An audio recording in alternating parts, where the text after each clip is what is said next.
He stood at my door with eyes full of rage, and secrets I wasn't ready to hear. My hands trembled as he said her name, my wife's name, like it belonged to him. That moment shattered everything I thought I knew about my marriage, my home, and the woman I promised forever. What happened next? I wish I could forget. Hey friends, welcome back to the channel. If you love true, dramatic life stories that leave you speechless, don't forget to subscribe, turn on notifications, and share this video. Your support helps bring more real and raw stories like this one to light. Now, let's get into it. I never expected anything to change. My job was simple, straightforward. I was the housekeeper. I kept everything clean, organized, and running smoothly. I worked for the Thompson family, a typical suburban household in a quiet neighborhood just outside of Chicago, Illinois. It wasn't glamorous, but it was steady, and that was enough for me. Mark Thompson was the kind of husband who didn't show much emotion, always busy with work, always lost in his thoughts. Rachel, his wife, was kind but distant. She had a way of keeping things together, even when everything felt a little off. Their two kids, Ava and Noah, were like any other kids, busy, noisy, and full of life. But something had been different lately. I could feel it. The way Rachel's smile didn't quite reach her eyes anymore. The way Mark seemed more distracted, more distant. I wasn't sure what was going on, but I couldn't ignore it. My job was to notice these things, to see the little details that others overlooked. One night, after the kids had gone to bed, I was cleaning the kitchen when I heard voices. Not the usual chatter of a married couple discussing the day. No, this was something different. Mark and Rachel were arguing, and it wasn't the kind of argument that could be solved with a simple "I'm sorry." I didn't mean to eavesdrop, but I couldn't help myself. "It's not like I haven't tried, Rachel. You're never here. I'm always alone, and Mark's voice was thick with emotion. "I'm here now, Mark. What do you want me to do about it?" Rachel's response was cold, almost sharp. "I want you to stop lying to me." "I know, Rachel. I know about him." The words hit me harder than I could have imagined. I stood frozen, trying to make sense of what I was hearing. I didn't know who he was, but it didn't take much to figure out. Rachel was having an affair. The weight of that realization pressed down on me. I wanted to walk away, to pretend I hadn't heard a thing. But something kept me rooted to the spot. I had been working for this family for so long, watching them from the sidelines, that I knew their every move. And now, I was caught in the middle of something I hadn't asked for. I couldn't just forget what I had overheard. But I had no idea how much it would change my life. The next morning, things seemed normal. I told myself that it wasn't my place to get involved. After all, I was just the housekeeper. My job was to clean, to serve, to keep the house running smoothly. But it was hard to ignore the weight of what I had heard the night before. It lingered in the back of my mind like a cloud I couldn't shake. Rachel was at the kitchen table, sipping her coffee, and scrolling through her phone. Her eyes didn't meet mine, and for the first time in months, there was a distance between us that I couldn't ignore. Mark, on the other hand, was already gone, heading off to work like he always did, but the coldness in his eyes when he kissed Rachel goodbye was unmistakable. I went about my chores, making sure everything was in order, but my mind kept drifting back to that argument. Rachel hadn't said anything about it, and neither had Mark. They went on with their day as if nothing had happened. As if I hadn't heard everything they'd said. But I couldn't stop thinking about it. Later that afternoon, I found myself in the living room, dusting the shelves. The house was quiet, too quiet.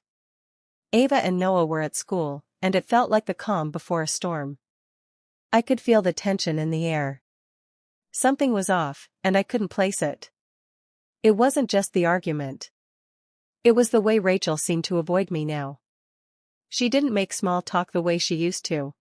She barely looked at me, and when she did, her eyes seemed tired, almost as if she had been carrying a burden she couldn't share. I wondered if she was trying to keep me at a distance, to make sure I didn't ask too many questions. But I wasn't sure how to ask the right questions, even if I wanted to. As I walked past the hallway leading to the stairs, I caught a glimpse of Mark's briefcase, still lying open on the table in the entryway. His phone was on top of it, face up. I could see the notifications blinking. I should have kept walking. It wasn't my business. But something made me pause. Something told me that if I didn't look, I would regret it. I stepped closer, my heart pounding in my chest. Slowly, I glanced down at the phone. There, in bold letters, was a message that made my stomach drop. "Are you still coming tonight?" I didn't know who it was from, but I didn't need to. I knew enough to understand what was happening. I was the outsider in this situation, the one who only saw the surface, never the depths of their marriage. But now, I was seeing more than I should. And I had no idea how to deal with it. Before I could process the flood of emotions threatening to overwhelm me, I heard footsteps behind me. "Lila, is everything okay?" It was Rachel, her voice soft, almost too quiet. I turned to face her, trying to keep my composure. "Everything's fine," I said, my voice steadier than I felt. She didn't seem convinced, but she nodded anyway. "Good. Just checking." I wanted to say so many things in that moment, but I couldn't find the words. I wanted to tell her that I knew what was happening. I wanted to tell her that I could see through the cracks in her perfect life. But I didn't. I just nodded and went back to dusting. "Lila," she asked again, a hint of uncertainty in her voice. "Yeah?"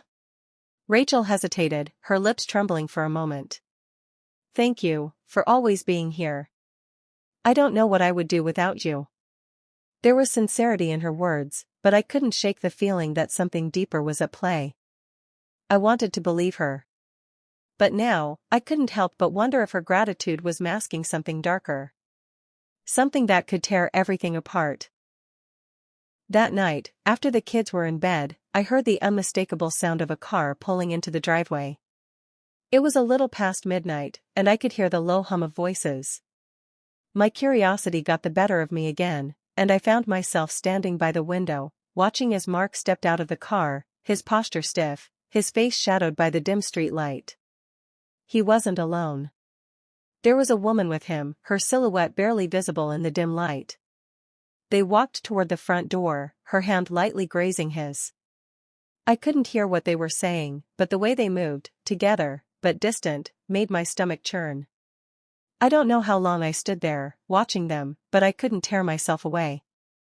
They entered the house, and the door clicked shut behind them. My mind raced. Was this the other woman I had heard about? Was this the person Mark had been seeing? Or was this just another piece of the puzzle that I wasn't supposed to see? I didn't know. And that uncertainty was eating away at me. The next day felt like a fog. I couldn't shake the images of Mark and the woman from last night, their whispered voices and the way they moved together like they shared a secret. I tried to ignore it. I told myself that it wasn't my business, but no matter how hard I tried, I couldn't let it go. I needed answers. But I didn't know how to get them without crossing a line. I kept myself busy with my work around the house, pretending like everything was normal. But there was no ignoring the tension that had settled in the air between Rachel and me. She hadn't mentioned anything about Mark's late-night visitor, and I wasn't sure if I should bring it up. But I couldn't stop myself from wondering, was she in the dark about what was going on? Or was she complicit in the lies, pretending everything was fine when it clearly wasn't? Around noon, as I was cleaning the living room, I heard the front door open, followed by the sound of heavy footsteps. Mark walked in, his face tight and unreadable. He didn't acknowledge me as he passed by, heading straight for the stairs. The door slammed behind him as he retreated into his study, leaving me with a pit in my stomach. I couldn't help myself. My eyes were drawn to the hallway. He had left his phone on the kitchen counter, face up. I didn't want to look. I didn't. But there was a pull, a need to understand what was really going on. I crossed the room silently, my heart racing. The phone was still there, resting on the marble countertop. The notifications lit up the screen, and my hands trembled as I reached for it. I hesitated, but then the fear of not knowing what was happening took over. I unlocked the phone with a simple swipe, the screen revealing the messages that had been left. There were several, each one more damning than the last. The same woman from last night had messaged Mark repeatedly. "Are you still coming over tonight? I'm waiting for you. We can't keep doing this in secret. I want more, Mark." My stomach churned as I read the words. So, it was true. Mark was having an affair. But who was this woman? Was she someone he had known for a long time? Or was she just someone he had met recently? I couldn't answer those questions, but I felt sick with the realization that Rachel had no idea what was happening in her own home. I couldn't stop myself from reading more. I knew I shouldn't, but I had to know. I had to understand how deep this went. There were more messages, and my heart sank with each one. "You said you would leave her for me. I'm waiting, Mark. Don't make me wait forever." The words were like a punch to my gut. The betrayal was so obvious now. And Rachel? She was completely in the dark. She had no idea that the man she trusted, the man she had built a life with, was doing this behind her back. I barely had time to process the flood of emotions that hit me before I heard footsteps again. Mark was coming back down the stairs. I quickly put his phone back on the counter, trying to act casual, though my pulse was racing. He didn't look at me when he passed by, but I could see the tension in his shoulders. He was a man carrying a heavy weight, but I couldn't feel sorry for him. Not after what I had seen. That afternoon, as I was finishing up the last of my chores, Rachel came into the kitchen. She looked at me with those tired eyes again, but this time, she seemed different. She was hesitant, almost nervous. It made my heart ache for her. "Lila," she said softly, her voice trembling slightly. "Can I ask you something?" "Of course," I replied, trying to keep my voice steady. "I know we don't talk much," she began, her words laced with uncertainty. "But, have you noticed anything strange lately? About Mark?" "I don't know. I feel like something is off, but I don't know what." Her question hit me like a ton of bricks. I wanted to tell her everything. I wanted to tell her that her husband was cheating on her, that she deserved to know the truth. But I couldn't bring myself to do it. It wasn't my place. It never had been. "I haven't noticed anything," I said, my voice betraying me despite my efforts to sound convincing. "Maybe it's just stress. You know, with everything going on in your lives. Things can seem off sometimes, but that doesn't mean there's something wrong." Rachel didn't look convinced, but she nodded anyway. "I hope you're right," she murmured, turning to leave the room. I could hear her footsteps fading away as I stood there, my hands shaking. The guilt gnawed at me. But what was I supposed to do? I couldn't just expose Mark's lies. I didn't have the right to ruin their lives. I had to keep my distance. But the longer I stayed, the more I felt trapped in this web of secrets and lies. That evening, Rachel went to bed early, exhausted from the day. I found myself standing in the living room, staring out the window, lost in my thoughts. It was hard to shake the image of Mark and the woman. The way they had looked at each other, the way they had seemed so connected. It was like they were living in a world of their own, a world where Rachel didn't exist. As the night wore on, I felt the weight of my decision settle in. I couldn't unsee what I had seen. I couldn't ignore the truth anymore. But I wasn't ready to face it, not yet. I just hoped Rachel would find out the truth before it was too late. The days that followed were filled with a haunting quiet. I could feel the tension in the air, thick and palpable. Rachel seemed more withdrawn than usual, but I didn't know if it was because of me or if something else was weighing on her. Mark was still distant, buried in his work, avoiding her eyes whenever she entered the room. They were like strangers, and every day, the space between them grew wider. I tried to keep my head down, focusing on my work around the house. But no matter how hard I tried to avoid it, I could feel it, the inevitable crash that was coming. I could see the cracks in their marriage, and I knew they were getting harder to ignore. It was only a matter of time before everything came tumbling down. One evening, after a long day of cleaning and organizing, I found myself alone in the kitchen, making a cup of tea. It was the quietest time of day, when everything seemed to slow down, and I could think more clearly. Just as I was about to take my first sip, I heard the front door open. The sound of heavy footsteps echoed through the house, and I knew it was Mark. I didn't want to confront him, not now, not like this, but I couldn't help myself. I had to know what was going on. I set the mug down and walked to the hallway, where I saw Mark standing near the staircase, looking out of sorts. His tie was loose around his neck, his shirt wrinkled as if he'd been wearing it for hours. His eyes were tired, bloodshot. But it was the way he was standing, almost like he was waiting for something, or someone, that caught my attention. He didn't notice me standing there, just staring at him from the corner of the hallway. The silence between us stretched for a long moment before I finally spoke. "Mark," I said softly, almost as if testing the waters. "Are you all right?" He turned to look at me, startled, like he hadn't expected anyone to be around. For a brief second, I saw something in his eyes, a flicker of guilt. Then, just as quickly, he masked it with his usual indifference. "I'm fine," he said, though his voice was tight, betraying him. "Just a long day at work." I didn't believe him.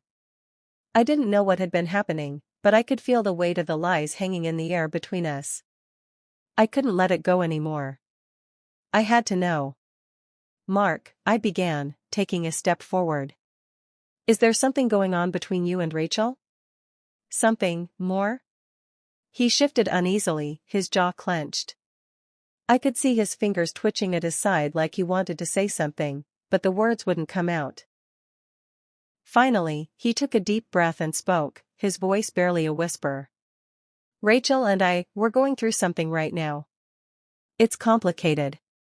I nodded, not satisfied with his answer but understanding enough not to push further. But as I turned to walk away, something in me snapped. I had to ask, no matter how painful the truth might be. "Mark," I said, pausing in the doorway. "What about her? The woman you've been seeing?" The silence that followed was suffocating.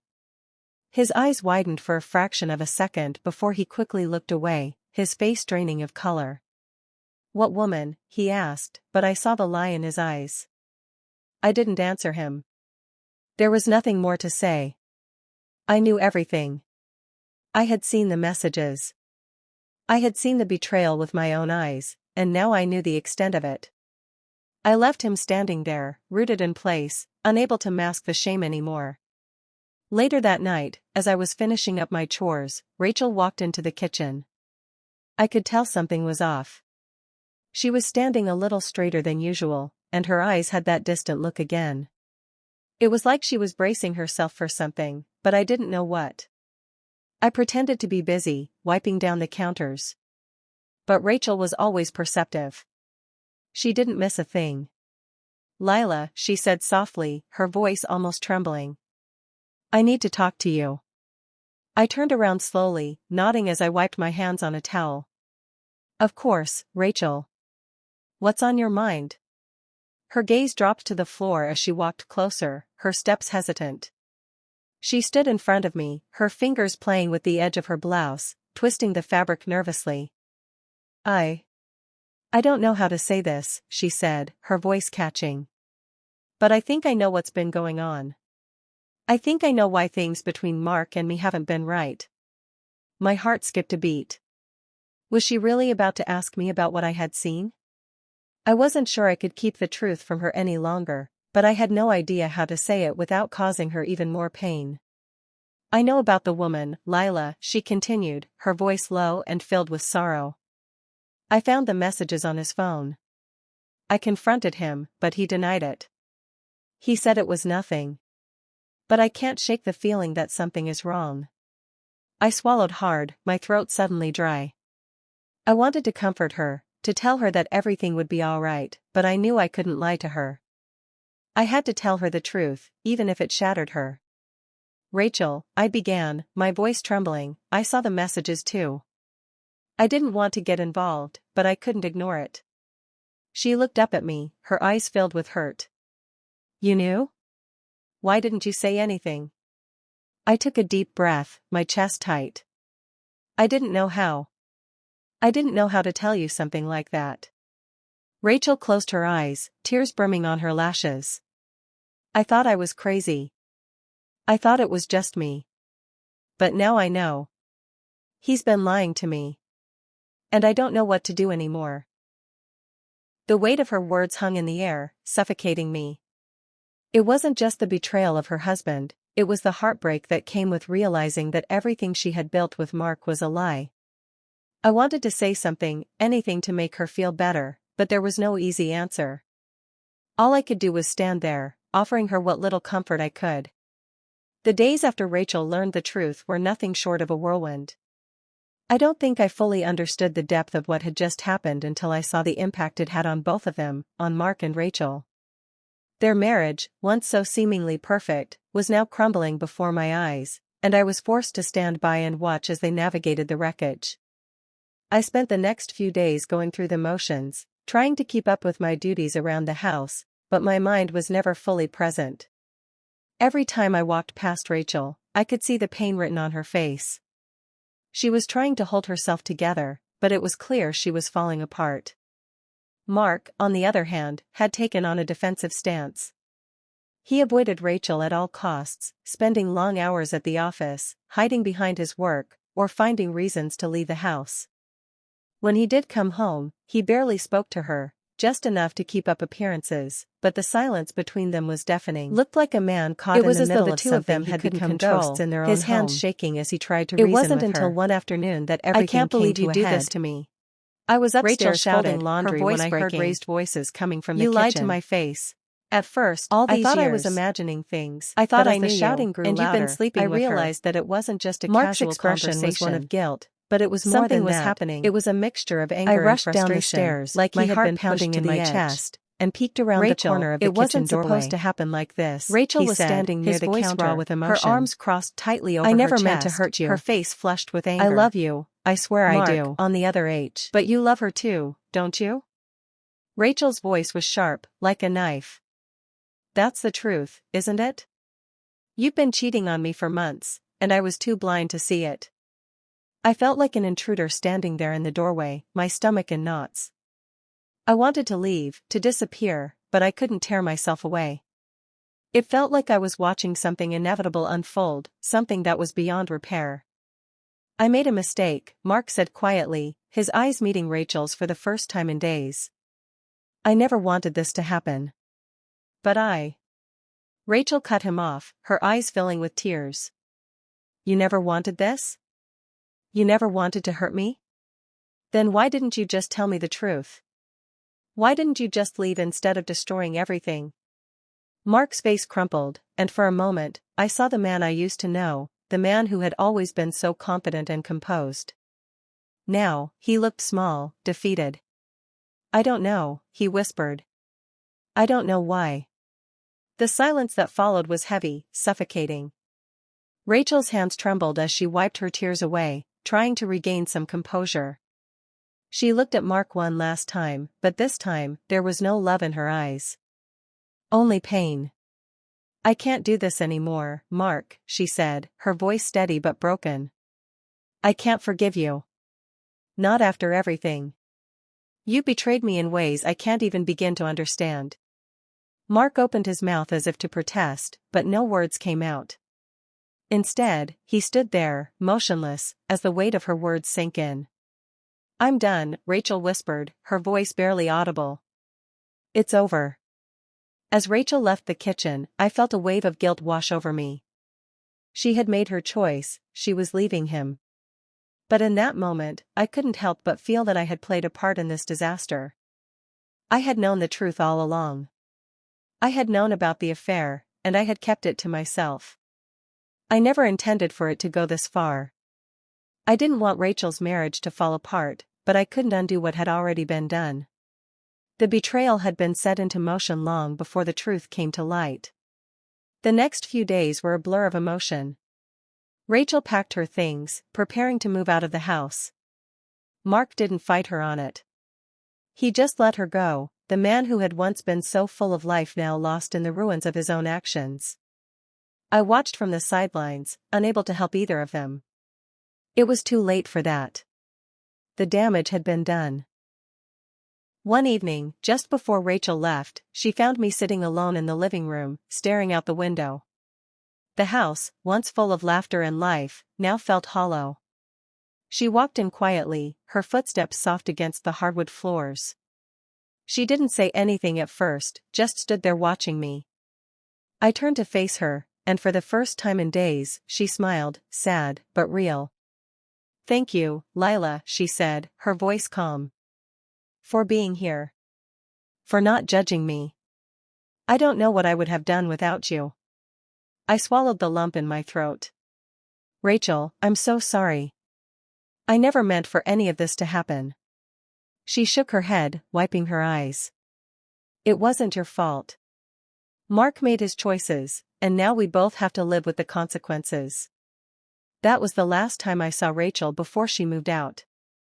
I don't know what happened to her after that, whether she found peace or if she struggled to rebuild her life. But I couldn't shake the feeling that I had watched a family torn apart, and I was powerless to stop it. I didn't stay long after Rachel left. I needed time to process everything, to figure out where I fit into all of this. Mark tried to reach out to me a few times, but I couldn't bring myself to talk to him. I couldn't pretend like things were okay when everything had been broken beyond repair. The truth had come out. The lies had been exposed.